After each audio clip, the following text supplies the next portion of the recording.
Bienvenue dans Maîtriser la paye, le podcast qui rend la paye accessible à tous. Aujourd'hui, on parle de la durée légale du travail. Ah, c'est le grand sujet, ça. Souvent, on s'imagine que faire ses 35 heures, c'est simplement badger à 17h pile, passer la porte, et puis on n'y pense plus. Mais dans la réalité, est-ce que c'est vraiment aussi simple ?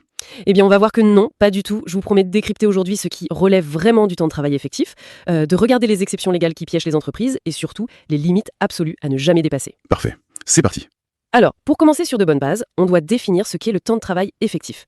C'est vraiment la clé de voûte de tout ce qui se passe sur un bulletin de paye. D'accord. Mais du coup, ces fameuses 35 heures, comment on doit les comprendre ? C'est le minimum qu'on doit faire ou c'est un plafond maximum ? Et puis, comment on définit concrètement ce temps effectif ? Alors, les 35 heures, ce n'est ni un minimum ni un maximum en fait. C'est un seuil de déclenchement. C'est la ligne à partir de laquelle on commence à compter les heures supplémentaires. Et pour que le temps soit qualifié d'effectif, la loi pose 3 conditions. Lesquelles ? Le salarié doit être à la disposition de son employeur, il doit se conformer à ses directives, et surtout, il ne peut pas vaquer à ses occupations personnelles. C'est ce triptyque qui verrouille tout. Ah, le temps personnel. Donc, si on prend un exemple du quotidien, la pause déjeuner de, disons, 20 minutes. Je suis dans l'entreprise, est-ce que ça compte dans mes heures ? Non, en principe, non. Une pause de 20 minutes n'est pas du travail effectif parce que vous êtes libre, vous pouvez aller sur votre téléphone, sortir prendre l'air. Mais attention, si l'employeur vous dit « tu restes à l'accueil pour surveiller l'entrée pendant que tu manges ». Ah oui, là, je suis plus du tout libre du coup. Exactement. Dès qu'il y a une contrainte de vigilance, votre pause se transforme en temps de travail effectif payé à 100%. Je vois la nuance. Et pour les petits temps annexes, je pense au temps pour enfiler un uniforme obligatoire ou le trajet pour aller chez un client lointain. C'est très encadré. Pour l'uniforme, si l'habillage est imposé sur site, la loi exige des contreparties, une prime ou du repos.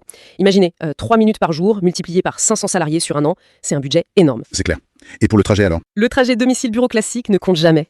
Par contre, pour les travailleurs itinérants, il y a eu un vrai séisme avec la jurisprudence européenne en novembre 2022 et mars 2023. Un séisme ? C'est-à-dire, qu'est-ce qu'ils ont décidé ? Les juges ont acté que si, pendant son trajet, le commercial doit répondre au téléphone pro ou suivre les directives de son manager sur son appli, il n'est plus juste en train de conduire, il travaille. À retenir absolument. C'est la contrainte réelle qui permet de requalifier un temps en travail effectif. D'accord, c'est la contrainte qui fait basculer le compteur. C'est hyper complexe tout ces temps gris. Ça demande une sacrée rigueur au quotidien. Oui, et c'est pour cela qu'il faut être très bien équipé pour éviter les litiges. C'est dense tout ça. Vous avez un support visuel pour s'y retrouver ? Oui, je vous offre le chapitre 1 complet, 8 infographies qui décodent tout, du bulletin au barème de saisie, et 40 questions de quiz corrigées pour valider vos équis. Le petit parfait pour passer de la théorie à la pratique, le lien est en description. Mais revenons au sujet. Oui, alors justement, puisqu'on parle de contraintes, comment on gère les métiers où on est bloqué sur place mais on ne fait pas grand-chose ? Je pense aux ambulanciers ou aux gardes de nuit à l'hôpital. Ah, là on entre dans ce qu'on appelle les régimes d'équivalence. C'est un mécanisme très spécifique. La loi reconnaît que dans ces secteurs, il y a des périodes creuses inévitables. L'effort n'est pas continu. Donc concrètement, sur la fiche de paie, ça se traduit comment ? Eh bien, un salarié peut se voir imposer, par exemple, 38 heures de présence physique au travail.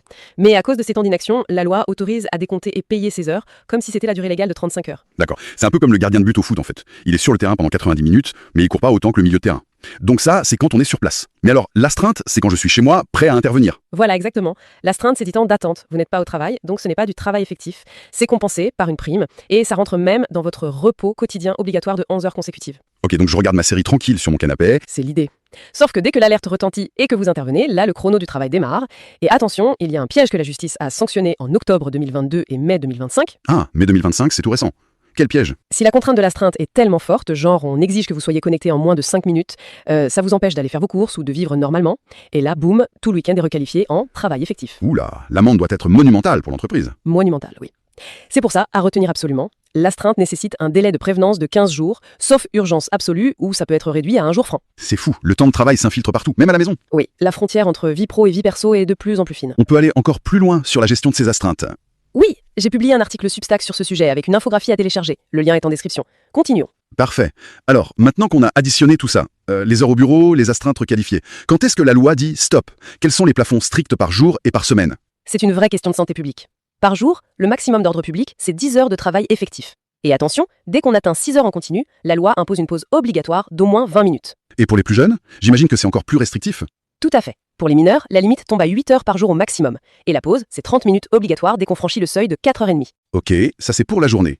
Et sur une semaine complète, ça donne quoi ? Sur la semaine, il y a un plafond absolu. C'est formellement interdit de dépasser 48 heures. Et si on calcule en moyenne sur 12 semaines, on ne doit pas excéder 44 heures. C'est très précis. Mais alors, si une entreprise dépasse ces seuils, il se passe quoi ? Avant, il fallait prouver le burn-out avec un certificat médical pour être indemnisé, c'est ça ? C'était ça, oui, un vrai parcours du combattant. Mais c'est là qu'il y a eu un revirement philosophique majeur avec les jurisprudences de janvier 2022 et mai 2023. Et qu'est-ce qui a changé ? Le salarié n'a plus besoin de prouver sa fatigue ? Exactement. Aujourd'hui, dépasser ses durées maximales ou même oublier de donner une pause, comme ça a été confirmé en septembre 2024, eh bien ça cause un préjudice automatique. L'infraction crée le dommage. Waouh, donc condamnation directe. Oui. À retenir, le non-respect des durées maximales est devenu indéfendable au prud'homme. C'est réparation financière immédiate. L'entreprise ne peut plus dire « mais il n'était pas malade ». Eh bien, le message est on ne peut plus clair. Avant de conclure, on a le temps pour une dernière vérification rapide? Oui, alors juste une question express hyper pratique. Si un collaborateur cumule 2 emplois différents, les plafonds de 10 heures et 48 heures, ils s'appliquent contrat par contrat ou bien sur le total? C'est sur le total, absolument. Le droit protège la personne physique. Donc ces durées s'imposent à l'individu, tout contrat confondu. Et c'est vraiment à l'employeur de s'en assurer. D'accord, l'employeur doit vraiment redoubler de vigilance. Pour aller encore plus loin, mon livre Maîtriser la paix, édition 2026, transforme la complexité en visuel clair. Avec 50 infographies pour tout comprendre et 250 questions corrigées, vous avez enfin les clés pour maîtriser chaque calcul. Le lien est en description pour commander votre exemplaire. Soutenez ce nouveau podcast avec une note 5 étoiles et un avis sur votre application d'écoute. Ça aide d'autres à nous trouver. Merci de nous avoir écoutés, on se retrouve demain pour un nouvel épisode. Oui, merci à tous pour votre fidélité. Prenez soin de vous. Et gardez l'œil sur vos compteurs. À demain sur Maîtriser la paix. À demain sur Maîtriser la paix,